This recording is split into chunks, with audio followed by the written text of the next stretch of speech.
अच्छा 194O, ठीक है। बढ़िया से सुनना, हम लोग अभी तक जितना भी TDS का क्लास किए हैं 60-70%, 70%, 75, 70 to 80% मान लो, 80% हम लोग प्रोविजंस पढ़ चुके हैं, तो आखिरी मुकाम पे हैं, ठीक है। रिवाइज करो भाई, रिवाइज बता रहे, एक बार उल्टा लो, रिवाइज कर लो सब। 194O, सबसे पहला नंबर बात, ये 194A है किसके लिए? अरे यार, ये तुम लोग से अच्छा और कोई नहीं समझेगा। बोलो तो क्यों? Online e commerce, Amazon, Flipkart. अच्छा एक बात हमको बताता हूँ, ये अमेजन फ्लिपकार्ट के कहानी तेरे को हम पूछना चाहते हैं, हमको बताता हूँ। जानता है तू लोग अमेजन फ्लिपकार्ट जो हम लोगों को सामान डिलीवरी करता है, ये क्या उन लोगों का अपना प्रोडक्ट रहता है? नहीं, ये अपना प्रोडक्ट नहीं आता है। ये वो लोग डिफरेंट सेलर लोगों से सामान लेकर कस्टमर तक पहुंचाता है। ये अमेजन फ्लिपकार्ट जो है, ये तो बस सिर्फ क्या बोले हम तेरे को, एक रोल प्ले करता है उस गुड्स को हमारे तक आने में। क्लियर है ना? तो उसीलिए ये जो है तुम्हारा यहाँ पर बोला है कि payment of certain by e commerce operator to e commerce participant. अब भैया ई कॉमर्स ऑपरेटर कौन है और ई कॉमर्स पार्टिसिपेंट कौन है? ई कॉमर्स ऑपरेटर का मतलब होता है डिडक्टर, जो TDS काटता है। अब देखो, अमेजन फ्लिपकार्ट पेमेंट करता है सेलर को, तो अमेजन फ्लिपकार्ट हो गया तुम्हारा ई कॉमर्स ऑपरेटर। और जो मान लो तुम, जो कंपनी अपना प्रोडक्ट अमेजन फ्लिपकार्ट पे देता है बेचने के लिए, वो लोग होता है डिडक्टी, उनको बोला जाता है ई कॉमर्स पार्टिसिपेंट। क्या बोला जाता है? ई कॉमर्स पार्टिसिपेंट। क्लियर है ना? नहीं होता तो बगल में लिख ले, डिडक्टर ई कॉमर्स ऑपरेटर का बगल में अमेजन फ्लिपकार्ट, ठीक है। और डिडक्टी या ई कॉमर्स पार्टिसिपेंट का मतलब सेलर। क्या बोला देख, सिंपल सा बात समझ, या समझ ले कब TDS काटा जाता है, क्या क्या सिस्टम होता है। सुन, मान ले हम है अमेजन फ्लिपकार्ट और तू है सेलर, तो तू हो गया ई commerce participant.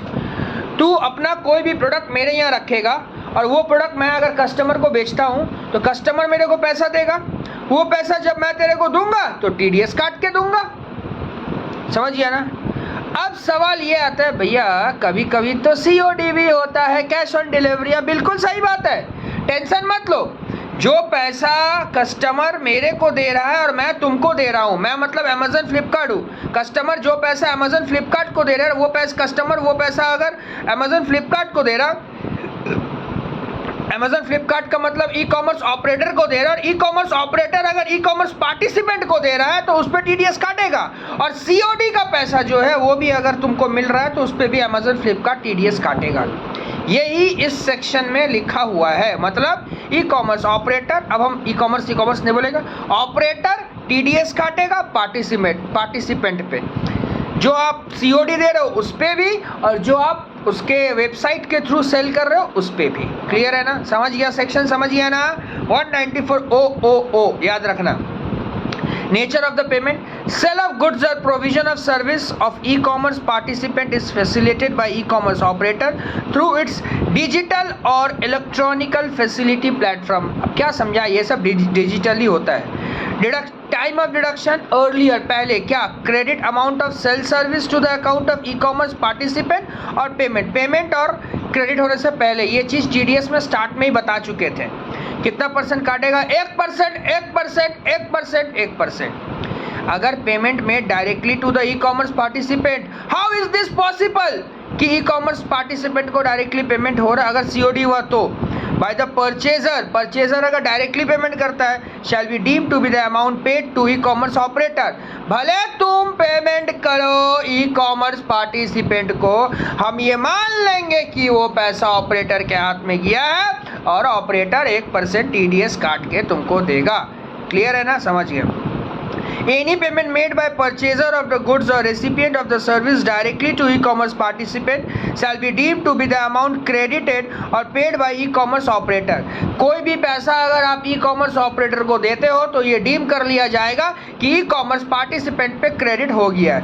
e-commerce participant and shall be included in उसका ग्रॉस अमाउंट में sale service deduction TDS 194O में काट लिया जाएगा। अब आता है exemption. What is the meaning of exemption? Exemption मतलब कि कब 194O एप्लीकेबल नहीं होगा। हाँ तो बताइए ना कब एप्लीकेबल नहीं होगा, थोड़ा खुश होना चाहते हैं। सुनो सुनो सुनो, the sum credited paid to an e commerce participant, तुम ई कॉमर्स पार्टिसिपेंट है और इसके साथ साथ तुम इंडिविजुअल एचयूएफ है।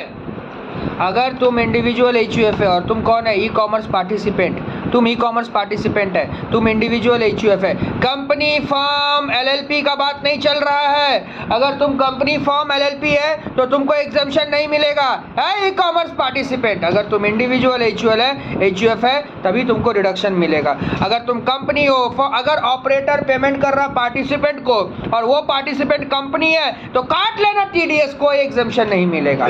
समझ में आया ना। लेकिन इंडिविजुअल एचयूएफ है तो टीडीएस पे एग्जम्पशन मिलेगा। क्या कंडीशन है, पहला नंबर बात, तुम्हारा जो सेल्स है या ग्रॉस अमाउंट जो भी सेल्स है सर्विस होने से जो कलेक्शन होगा वो 5 लाख के ऊपर अगर जाएगा तभी टीडीएस कटेगा। 5 लाख के ऊपर अगर हुआ तो टीडीएस नहीं कटेगा। इसका मतलब छोटा मोटा ई कॉमर्स पार्टिसिपेंट लोग अगर होगा ना जिसका 5 लाख के ऊपर सेल नहीं जाता या रिसिप्ट नहीं होता है तो उस पर टीडीएस मत काटना, लेकिन उसको इंडिविजुअल और एचयूएफ होना पड़ेगा। समझ गए। दूसरा नंबर बात, टीडीएस काटने से पहले पैन देना पड़ेगा। बिना पैन नंबर का हम टीडीएस नहीं काट सकते हैं और अगर आप पैन नहीं देते हो तो 206AA में 20% पे टीडीएस काट लेंगे। समझ गए। ये सब पहले भी आप पढ़ाए थे हम लोगों को, समझ गए। अब 2 नंबर पॉइंट सुन क्या लिखा, A transaction in respect of which tax has been deducted by the e-commerce operator 194A or which is liable to deduction under exemption shall not be liable to TDS under section any other provision। अगर 194A में तुम्हें एक बार कटवा लिया TDS तो और कहीं मत जाना। या ये बोलना चाह रहा है, सॉरी यार हम गलत बोले, यहाँ ये बोलना चाह रहा है कि अगर किसी जगह तुमको एग्जम्पशन डिडक्शन मिल गया तो वो में मत आना। क्लियर है ना। मैंने जैसे मान ले हम एक चीज़ बताना चाहते तेरे को, सुन। मान ले जैसे हम तेरे को 194C पर आए थे, 194P पर आए थे, N पर आए थे। अगर तू वो सब प्रोविजंस तेरे ऊपर एप्लीकेबल नहीं हो रहा तो ओ में मत आना। समझ गए।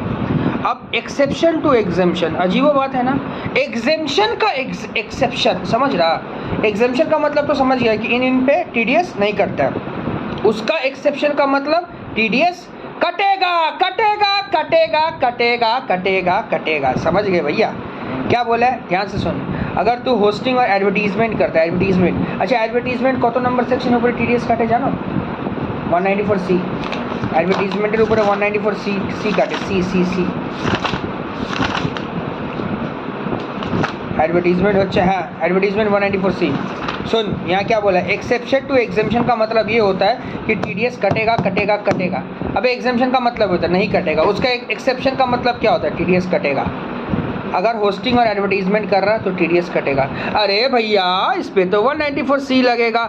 हाँ अगर 194C नहीं लगा ना तो ओ में कटवाना, क्योंकि ऊपर मैंने एक बात लिखा था ना, बोला था ना कि अगर तुम्हारे ऊपर में सी एप्लीकेबल नहीं है तो ओ में मत आना। लेकिन अभी हम बोल रहे हैं कि ये जो एडवर्टीजमेंट है अगर इस पर सी ना लगे तो ओ लगवा के टीडीएस कटवा देना। नेक्स्ट, और कोई अदर सर्विस हो जो कि कनेक्शन ना हो सेल्स ऑफ गुड्स अबव में। ठीक है चल।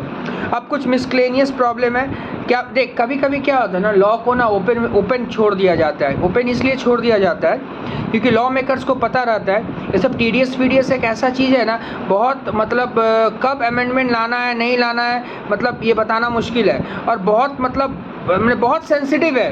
कभी भी अमेंडमेंट हो सकता है इस पे लाया जा सके।